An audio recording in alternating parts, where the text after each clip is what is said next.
So you're going to Disneyland and you have no idea how you're going to manipulate the virtual queue system? Don't fret, because I'm about to walk you through exactly what to expect and how to get your hands on boarding groups.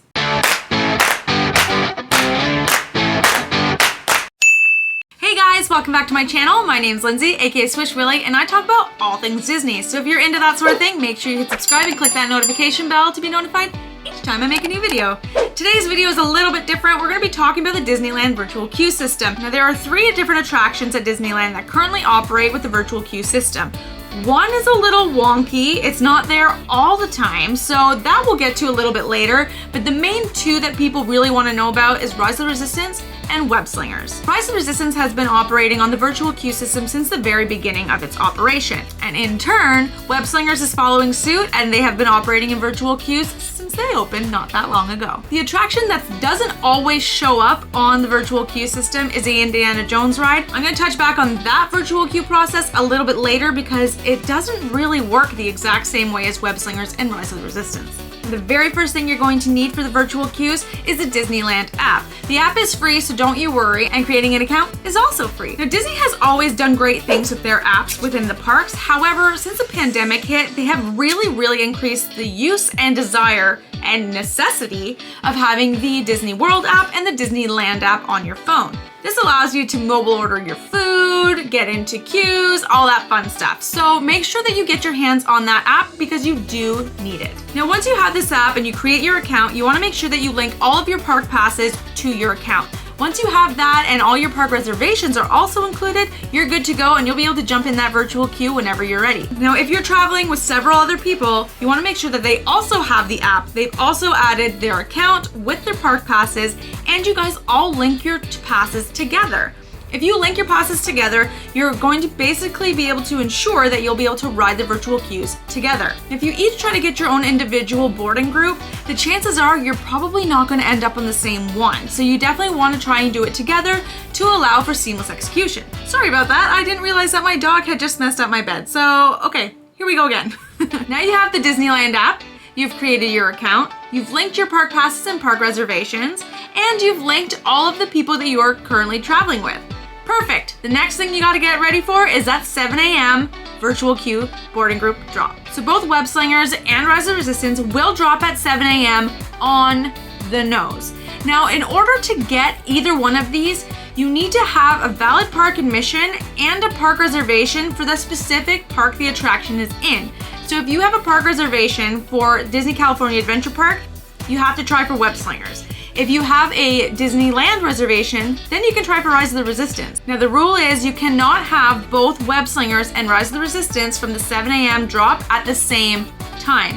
You are only allowed to have one virtual queue at a time per drop. But I have a park hopper pass. That's great. So then you can try again for the next drop at noon, and we'll get to that as well. I'm going to show you exactly what you're going to see on your Disneyland app when you're going into the virtual queue. So what you're going to do is you're going to open up your Disneyland app. Once you open up the app, you'll get to the main landing page. You're going to then click on the 3 lines on the bottom right-hand corner, and then you're going to click on virtual queues. This will bring up a list that says My Queues, and then you'll say Join Boarding Group. When you click on there, you're going to see you have Disneyland Park and you have the Disney California Adventure Park. Both those lists will show exactly what is available at this time to join. Now, if it's available to join, you'll see a blue button that says Join Group. If you don't see that, it's either not open yet or it's full. And if you missed the 7 o'clock one and it's full, you'll see a note on there that says next queue opens at 12 o'clock p.m., which means you gotta try it again at noon. Now, when you click on that Join Group button, you're gonna see a list show up of all the people that are currently connected to your park pass. Those will automatically all be selected, so that's why it's critical to link them to your park reservation. The less steps you have to take at 7 a.m., the better. Now, if you're traveling with 5 people and 3 people decide, I don't really want to try for the virtual queue, then you just deselect them before you hit join. And when you click that join button, it's gonna happen in a split second. You probably won't even realize what happened. It's either gonna say, congratulations, you're boarding group number 42, or whatever number you end up, or you're gonna say, sorry, it's full, try again at noon. I personally haven't tried getting a boarding pass at Disneyland myself. However, I have had 100% success rate at Walt Disney World. Again, I usually travel alone, so it might be a little bit easier for me to have one being on my own. However, the chances are pretty high that you'll get a boarding group. And if you don't get one at 7 o'clock, again, like I said, don't worry about it because you can try again at noon. Now let's talk about this 12 p.m. boarding group drop. This is where the rules slightly change. So with the 7 o'clock drop, you don't need to be in the park. The parks aren't open at 7 o'clock, so I highly doubt they would assume you would be there. But for the noon drop, you do have to have entered at least one park. Now, it doesn't have to be the park that you are trying to get a pass for, because if you have a park hopper pass, your ticket will recognize that and it will allow you to get one in the other park.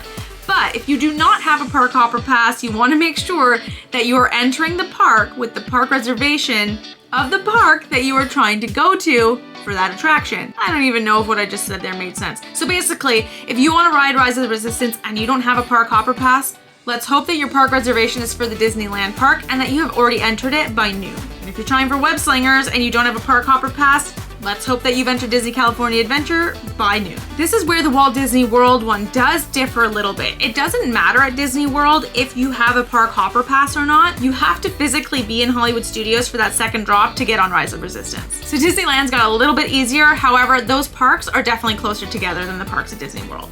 Now let's talk about the weirdness that is the Indiana Jones Virtual Queue. Sometimes this virtual queue exists. Sometimes it doesn't. It depends on how busy the attraction is. So sometimes you'll see it in the virtual queue lineup and sometimes you'll see it on the standby lineup.